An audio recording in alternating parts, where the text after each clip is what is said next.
See, looks like nothing's messed with it either. There's no bait in there, but we got some rain. Could have possibly leaked out the bottom or something, maybe. I don't know. It's kind of weird. Anyway, I'll rebait that one up and see if we can catch something next time. Here we go. That's probably only 20 feet away from my other set.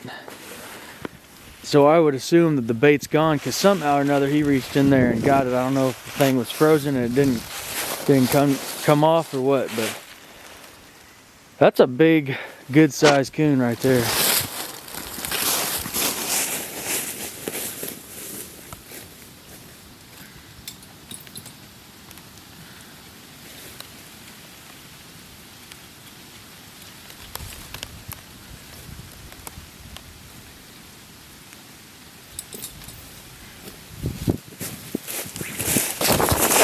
Bear, dude. That's a big coon. Beautiful fur.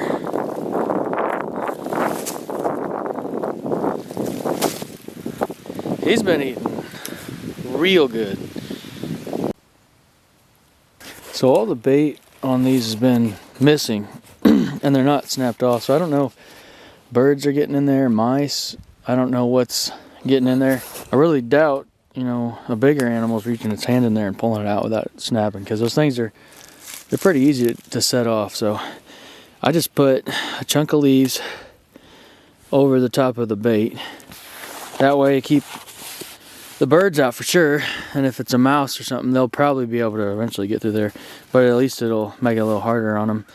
And if it is the rain or something that like washed it out, which I don't think so, because I don't think we got that much rain, but I'm hoping those leaves, just by stuffing them in to the top there, will keep the bait a little bit more fresher, and happily a raccoon come up, he smell that, he can pull those leaves off real easy and get inside of there and find that bait, and then hopefully he'll set it off. And another possum. So every once in a while these things will get a possum in them. They mostly catch raccoons, but possums can put their hand in there, and they're always scrounging around for stuff. So typically I'll let these go. I know they do eat eggs. I'll typically let them go just because I don't typically do anything with them, and so I hate wasting the hide and the meat. But unfortunately for this fella, I'm trying to make something out of possum to kind of try it out, try out the hide, try out the meat, and just kind of see for myself how usable it is. I've heard possum hide is pretty thin and rips a lot, but it actually is kind of a pretty fur. If you look at it, you know, subjectively, just at the fur alone, it has a lot of cool colors in it. It would work really well as like trim pieces for jackets and whatnot, and for coats, and maybe possibly some mittens or something like that. But anyway, unfortunately I need to collect some so I can kind of experiment with and see for myself how usable of a hide it is. So I dispatch him and keep going.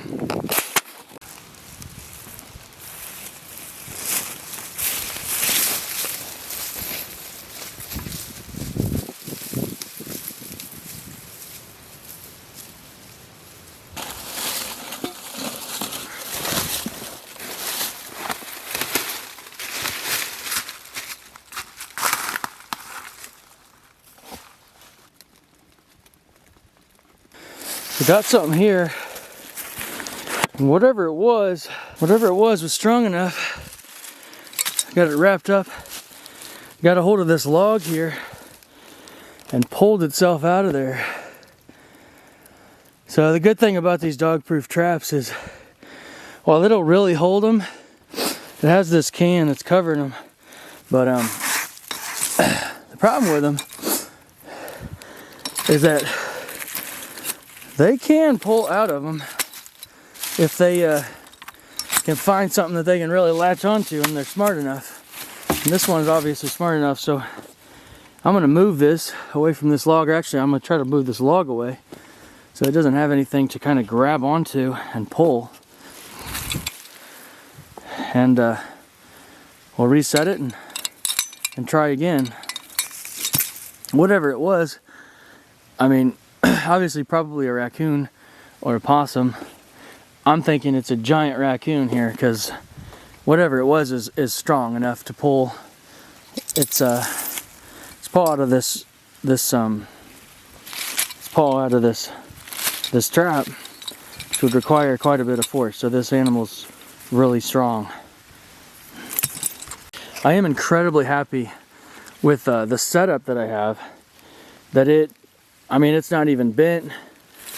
I didn't lose my trap, most importantly, and it held, and it's just fine, and I can reset it and keep going. I mean, I've worked several years to try to come up with kind of a solution where it's really easy to set it out. It's not involving tying wires and all this nonsense, and that it's going to be super sturdy, and I'm going to be able to take it out real easy. And so I don't know if it's going to be easy to take out yet. I haven't got to that point, because this is the first year I've done it like this. But just driving this rebar stake in the ground. Actually, this isn't rebar. Well, it could be used as rebar, but this is an actual metal stake, and so it's smooth. And I've found that it's a lot stronger. It doesn't bend. That rebar will actually bend, so this hasn't really bent. And I welded on these little 4-inch pieces here to give it a cross, so that when you slide that up, it hits that top. There's no way this is coming off unless my weld breaks. But I don't see that happen, even though I'm not a stellar welder. I don't see that happening, because it is pretty strong. And so you just slide this down on this post, and you drive the post in, and you're done. You just set the trap, and you're ready to rock and roll. And hopefully when I want to pull out, I'll just bang on the top here again. Hopefully my weld holds, and I can pound them back up out of the ground. And it's been super easy to set out. It's held really well, and I think it's probably the system I'm gonna be going with, unless I find a reason or a better way. But otherwise, this is working really good.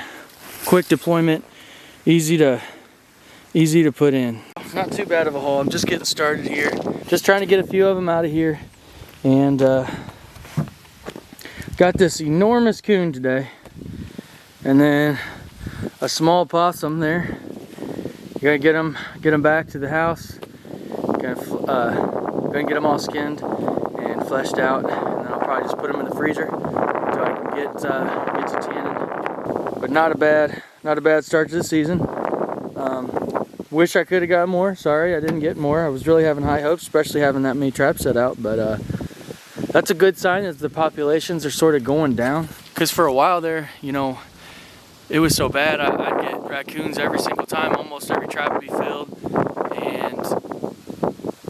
and I would catch more, you know, the next day or the next couple of days. I mean, it seemed like when we got a bunch out, more kept moving in. That's why you know, last year I only had 6 dog-proof traps. You know, this year I've moved up to 24, and I would like to kind of continue adding to that.